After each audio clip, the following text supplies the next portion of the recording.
ગુજરાતમાં દાહોદના સંજેલી ખાતે એક મહિલાને નગ્ન પરેડ કરાવવામાં આવી, આખા ગામમાં ફેરવવામાં આવે। મને એમ લાગે છે કે આ સૌથી નિમ્ન કક્ષાનું કૃત્ય, શરમજનક કૃત્ય અને સમગ્ર ગુજરાત માટે કલંકરૂપ છે, આપણે સોસાયટી માટે કલંકરૂપ। આખી કાયદો વ્યવસ્થાની સ્થિતિના લીરે લીરાવું છે। એક તરફ આપણે મોટા પાયે કરોડ રૂપિયાના ખર્ચે બેટી બચાવોના મોટા મોટા સૂત્રો પોકારીએ, જાહેરાતો કરીએ, અને બીજી બાજુ આપણી મહિલા જ સલામત નહીં। આ કઈ પ્રકારના ગુજરાત તરફ જઈ રહ્યા? જે ગુજરાત ગાંધી સરદારના ગુજરાત તરીકે વિશ્વમાં પ્રસિદ્ધ, એ ગુજરાતમાં આવી નિમ્ન કક્ષાની ઘટના બને।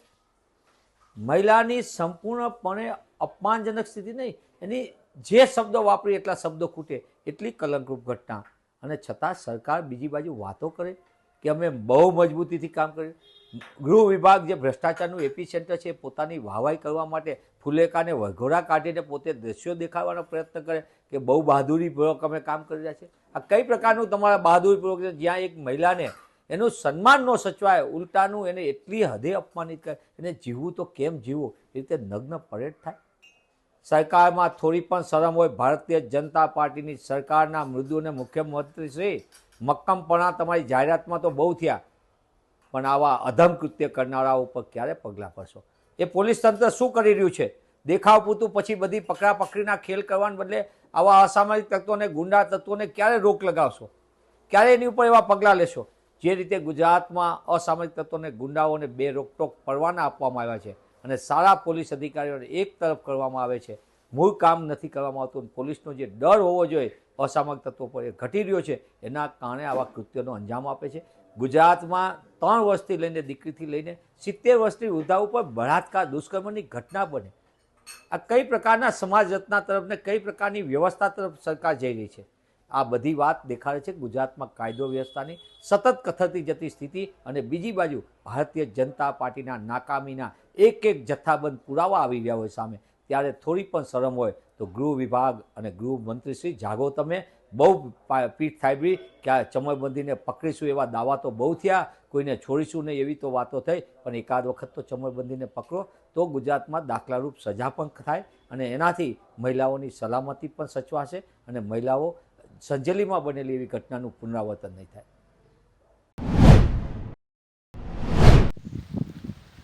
ગુજરાતમાં પણ મણિપુર જેવી ઘટના બની। ગુજરાતના દાહોદના સંજેલીમાં એક મહિલાને અર્ધનગ્ન હાલતમાં એનું સરઘસ કાઢવામાં આવ્યું। કઈ હદે ગુજરાતની કાનૂન વ્યવસ્થા થઈ ગઈ છે। મણિપુરની એક ઘટના આપણે સૌને ખબર છે, જેણે દેશ દુનિયામાં ચકચાર મચાવી હતી, કે નગ્ન હાલતમાં મહિલાની પરેડ કાઢવામાં આવી। એ જ રીતે ગુજરાતમાં પણ નગ્ન હાલતમાં મહિલાની પરેડ કાઢવામાં આવી। મુખ્યમંત્રી શ્રી, ગૃહમંત્રી શ્રી, આપણે શું કરી રહ્યા છીએ? ચૂંટણીઓ લડવી, જીતવી અલગ બાબત છે, અને ગુજરાતની જનતાને ન્યાય આપવો, ગુજરાતની જનતાને એક વ્યવસ્થા, સુસજ્જ વ્યવસ્થા આપવી, એ અલગ બાબત છે। મને લાગે છે કે હવે મુખ્યમંત્રી, ગૃહમંત્રીએ હવે યા તો એણે રાજીનામા આપી દેવા જોઈએ, અથવા તો આવી ઘટનાઓ ન બને જે છાસવારે બની રહી છે ગુજરાતમાં। હત્યા, બળાત્કાર, ડ્રગ્સ, આ તો કોમન થઈ ગયું ગુજરાતમાં, પરંતુ હવે તો સાહેબ મહિલાઓની નગ્ન પરેડો થાય છે। ખરેખર કાળજું કંપાવનારી ઘટના છે। મુખ્યમંત્રી અને ગૃહમંત્રીને મારી વિનંતી છે કે કાં તો યોગ્ય કાર્યવાહી થવી જોઈએ, તમે આની જવાબદારી લો, અથવા તમે રાજીનામું આપો। દાહોદ જિલ્લાના સંજેલી તાલુકામાં પરિણીત મહિલાને ઘરમાંથી કાઢીને 15 જેટલા ઈસમો એને સાંકળ વડે બાંધી, ગાડી પાછળ બાંધીને પૂરા ગામમાં અર્ધનગ્ન અવસ્થામાં ફેરવીને એને વરઘોડો કાઢે છે। એ વાતને જાણીને ઘણું દુઃખ થયું છે। આ ઘટનાને અમે સખત શબ્દોમાં વખોડી કાઢીએ છીએ। સાથે સાથે અમે એટલા દુઃખી થયા છે કે આટલા મોટા ગામમાં મહિલાઓ પણ હશે, વડીલો પણ હશે અને પદાધિકારીઓ પણ હશે, છતાં આવું ઘીનોનું કૃત્ય કરનાર લોકોને એમણે રોક્યા કેમ નથી, એ સવાલ ઉપસ્થિત થાય છે। ગુજરાતમાં કાયદો અને વ્યવસ્થા ખાડે ગઈ છે। આપણે મહિલા સલામતીની વાતો કરીએ છીએ, પણ રોજબરોજના પેપરોમાં જોઈએ છીએ, આવા વિડીયોમાં જોઈએ છીએ, ન્યૂઝમાં જોઈએ છીએ, ત્યારે આપણી મા બેટીઓ સલામત નથી, અને આવી તાલિબાની સજાની પણ આપણી મા બેટીઓ ભોગ બને છે, ત્યારે ખૂબ જ દુઃખ થઈ છે।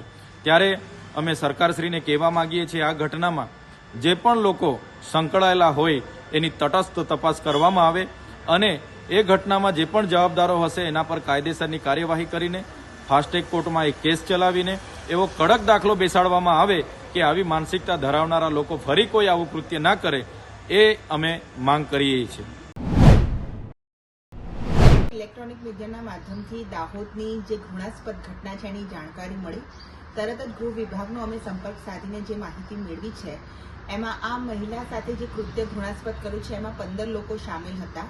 આ 15 લોકોને તાત્કાલિક સ્થળ ઉપર પોલીસ ડીવાયએસપી પહોંચી ગયા અને કોમ્બિંગ કરીને 12 લોકો અત્યારે જેલના સળિયાની પાછળ છે અને એમને કડકમાં કડક સજા થાય એ પ્રમાણની કાયદાકીય કાર્યવાહી ચાલી રહી છે. વધુમાં જણાવીએ તો આ મહિલા પહેલા રાજકોટમાં રહેતા હતા. ત્યાં પણ તેમના પતિને એમના ઉપર શંકા હતી અને એમણે એક હત્યા કરી હતી અને હત્યાના ગુનામાં પણ અત્યારે એમના પતિ જેલના સળિયાની પાછળ છે. જ્યારે તેઓ સાસરીમાં આવીને રહેવા લાગ્યા ત્યારે સાસરીવાળાએ પણ એમના પર દાજ રાખી અને શંકા કરીને આ પ્રકારનું હીન અને ઘૃણાસ્પદ કૃત્ય કર્યું છે. હું આપને આશ્વસ્ત કરું છું કે માનનીય ભૂપેન્દ્રભાઈ પટેલની સરકાર કડકમાં કડક કાર્યવાહી કરશે. પોલીસે પોતાનું કામ કરી રહી છે. 12 આરોપી જેલના સળિયાની પાછળ છે. ચાર્જશીટ ફ્રેમ કરાય એના માટેના તમામ જે કાયદા છે એની જોગવાઈ પ્રમાણે કામ થઈ રહ્યું છે. પરંતુ જ્યારે આપણે આધી આબાદીની વાત કરીએ છીએ, મહિલાની વાત કરીએ છીએ, ત્યારે દાહોદના ગામમાં 50% આધી આબાદી મહિલાઓની હતી. એ મહિલાઓમાંથી કોઈ પણ બહાર એ મહિલાની મદદ કરવા માટે નથી આવ્યું. આ પણ એ ચિંતાનો વિષય છે.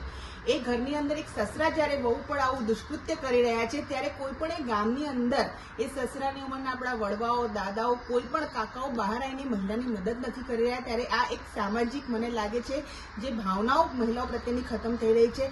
એમાં સમાજ જીવને પણ આગળ આવીને વિચાર કરવાનો સમય અત્યારે થઈ ગયો છે. હું આપને આશ્વસ્ત કરું છું કે માનનીય ભૂપેન્દ્રભાઈ પટેલની સરકાર તો કડક કાર્યવાહી કરે છે. એની સાથે આ ગ્રામજનોને બી નમ્ર વિનંતી કરું છું અને એમને એક પ્રશ્ન પૂછવા માંગુ છું કે જ્યારે તમારી ગામની દીકરી કે વહુ જોડે આવું થઈ રહ્યું છે ત્યારે એને બચાવવાની જગ્યાનો તમે જે વિડીયો ઉતારીને વાયરલ કરો છો એ કેટલા અંશે યોગ્ય છે. એટલા માટે જ્યારે આ ઘટનાની જાણ થઈ એટલે તરત જ પોલીસ પહોંચી ગઈ. ડીવાયએસપી સુધીના અધિકારીઓ પહોંચી ગયા અને તાત્કાલિક કોમ્બિંગ હાથમાં ધરીને તમામ આરોપીને પકડી પાડવામાં આવે ને જેલના સળિયાની પાછળ છે. પોલીસે પોતાનું કામ કર્યું છે, સરકાર બી પોતાનું કામ કરશે, કાયદો પણ પોતાનું કામ કરશે, ન્યાયાલય પણ પોતાનું કામ કરશે. પણ જે આ ઘૃણાસ્પદ ઘટના ઘણી છે એમાં સમાજ જીવનને પણ જોવાનું છે. એ પણ એક ચોક્કસ એક આયામ છે જે આપણે જોવાનું અત્યારે ચૂકી રહ્યા છે. ક્યાંક આપણે બધા ચૂકી રહ્યા છે કે જ્યારે કોઈ મહિલા સાથે આ કૃત્ય થઈ રહ્યું છે ત્યારે 50% મહિલાની આબાદી પણ એના માટે ગામમાં ઊભી નથી થતી. તો આ પણ એક ચિંતાનો વિષય છે. દાહોદ જિલ્લાના સંજેલી તાલુકાના ઢાલસીમલ ગામના આ 28 તારીખના રોજ બનેલી ઘટના હતી. આ ઘટનાની તાત્કાલિક પોલીસને મીડિયાના મિત્ર દ્વારા જાણ થતાં ડીવાયએસપી પટેલ પોતાની સમગ્ર ટીમ સાથે ઢાલસીમલ ગામે પહોંચી ગયેલા અને ત્યાંથી મહિલાને એમના સસરાના ઘરે ગોંધી રાખ્યા હતા. ત્યાંથી એમને રેસ્ક્યુ કરાવેલા અને તાત્કાલિક કોમ્બિંગ કરી અને 12 જેટલા આરોપીઓની ત્યારે જ ધરપકડ કરી લેવામાં આવેલી હતી. જેમાં 4 પુરુષ આરોપી છે, 4 મહિલા આરોપી અને 4 બાળ કિશોરો છે. આ તમામ વિરુદ્ધમાં કાયદાની જોગવાઈ મુજબ અપહરણ કરવાનું, ગેરકાયદેસર ગોંધી રાખવાનો, મહિલાને મારવાનો, તેમની ગરિમાને નુકસાન જાય એ પ્રકારનું કૃત્ય કરવાનું અને ઇન્ફોર્મેશન ટેકનોલોજી એક્ટની કલમ 66E અને 67 મુજબ ગુનો દાખલ કરી તાત્કાલિક કાયદેસર કાર્યવાહી કરવામાં આવેલી છે. પકડાયેલા આરોપી પૈકી 4 મહિલા આરોપીઓ હાલ જેલમાં છે.